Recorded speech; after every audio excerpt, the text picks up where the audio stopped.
एक ऊंची पहाड़ी पर भूत बंगला था। लोग कहते थे कि यह भूतिया है, और वो सही भी थे। भूत बंगले में भूतों का एक खुशहाल परिवार रहता था। दादा भूत, जिनका चश्मा हमेशा खो जाता था, छोटा बू, एक नटखट भूत बच्चा, और मिस मोर्निंग मर्टल, जिन्हें गाना बहुत पसंद था लेकिन गाती बहुत बेसुरा थी। होली आने वाली थी। भूत बंगले के भूत बहुत खुश थे। उन्हें त्योहार बहुत पसंद थे, भले ही वो भूत ही क्यों न हो। हम सबसे बड़ी होली पार्टी करेंगे। लेकिन दादा, हम तो भूत हैं, रंग हमारे आर पार हो जाएंगे। भूत बंगले के भूत एक दूसरे को देखने लगे। छोटा बू सही कह रहा था। उन्होंने पहले कभी होली नहीं खेली थी। पारदर्शी होने के अपने नुकसान थे। अब हम क्या करेंगे? तभी दादा भूत को एक विचार आया। मुझे पता है कौन हमारी मदद कर सकता है। भूत बंगले के भूत ग्रैंड बॉलरूम में इकट्ठा हुए। यह मकड़ी के जाले और धूल से ढका हुआ था, लेकिन पार्टी के लिए एकदम सही जगह थी। उन्होंने एक दूसरे पर रंग डालने की कोशिश की थी, लेकिन यह एक महाविपत्ति थी। रंग बस उनके आर पार हो गए, जिससे भूत हमेशा की तरह पारदर्शी रह गए। ये कोई मजा नहीं है, मुझे रंगों से सराबोर होना है। मुझे भी रंगों से सराबोर होना है। दादा भूत भी निराश लग रहे थे। रंगों के बिना होली बिना संगीत के गाने जैसी थी। अचानक बॉलरूम में हवा का एक झोंका आया। पुराना झूमर खतरनाक रूप से हिलने लगा। भूत घबराकर इधर उधर देखने लगे।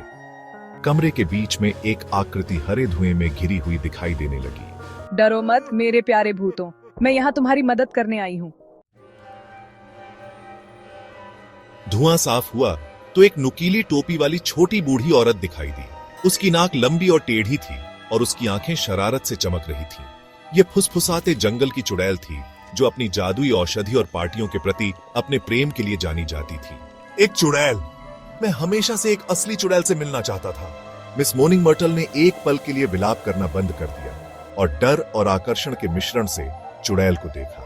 तुम ठीक समय पर आई हो, फुसफुसाते जंगल की चुड़ैल। हमें तुम्हारी मदद चाहिए।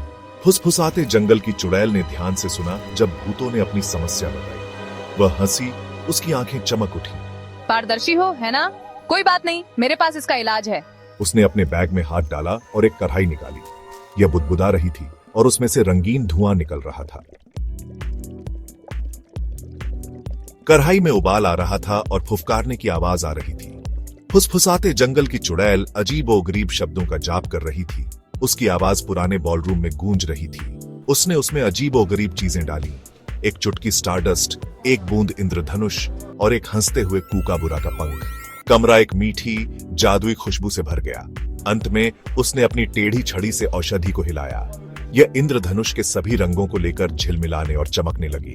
लो मेरे प्यारो, जादुई होली के रंग विशेष रूप से भूतों के लिए डिजाइन किए गए।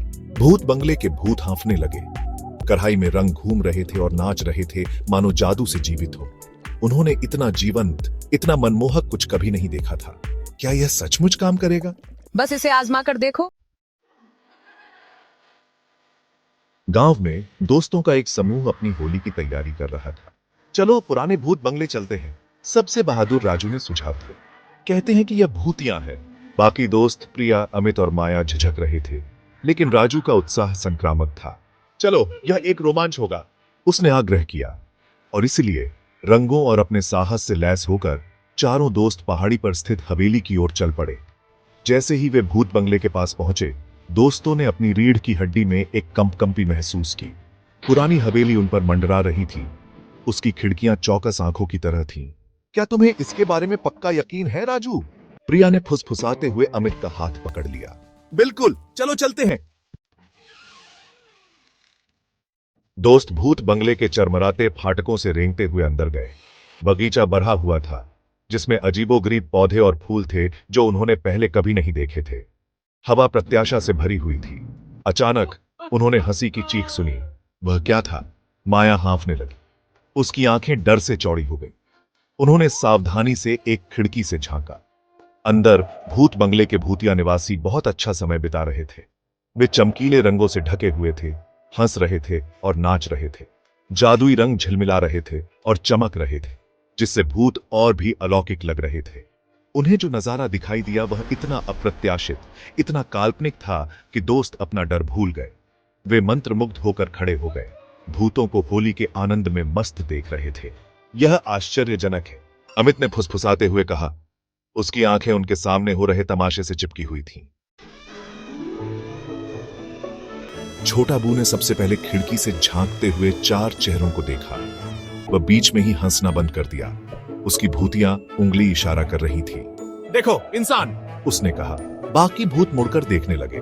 डर या गुस्से के बजाय उनके चेहरे स्वागत भरी मुस्कान में बदल गए। हमारी होली पार्टी में आपका स्वागत है। दादा भूत की आवाज गूंज उठी। उसकी आवाज हॉल में गूंज रही थी। वह खिड़की की ओर तैरा। उसके पीछे अन्य भूत थे। आओ हमारे साथ शामिल हो जाओ। दोस्त एक पल के लिए हिचकिचाए। उनकी आशंका उनकी जिज्ञासा से जूझ रही थी। अंत में राजू ने एक गहरी सांस ली और आगे बढ़ा। धन्यवाद, हमें खुशी होगी। एक एक करके दोस्त भूत बंगले में दाखिल हुए। उनका शुरुआती डर गायब हो गया था, जिसकी जगह आश्चर्य और उत्साह की भावना ने ले ली थी। भूतों ने उनका गर्मजोशी से स्वागत किया, उन्हें मिठाई और जादुई रंग दिए। जल्द ही पुरानी हवेली हंसी और होली के उत्सव की खुशी की आवाजों से भर गई। इंसान और भूत एक साथ खेले, एक दूसरे पर रंग डाले, अनदेखे ढोल की थाप पर नाचे। जादुई रंग घूमते और नाचते रहे, हवा को हजार रंगों से रंगते रहे। यह किसी और के विपरीत एक होली उत्सव था। दोस्ती, खुशी और डर पर स्वीकृति की विजय का उत्सव था। जैसे ही सूरज डूबने लगा, भूत बंगले पर लंबी परछाई पड़ने लगी। संगीत शुरू हो गया। यह एक लोकप्रिय होली धुन थी, जो जीवन और ऊर्जा से भरपूर थी। भूत जादुई रंगों से झिलमिलाते हुए लय पर झूमते रहे। इंसान उस पल में फंसकर शामिल हो गए। वे एक साथ नाचे। इंसान और भूत, उनकी हंसी पुरानी हवेली में गूंज रही थी। यह देखने लायक नजारा था। खुशी और उत्सव की शक्ति का प्रमाण, जो सबसे अप्रत्याशित विभाजनों को भी पाट देता है।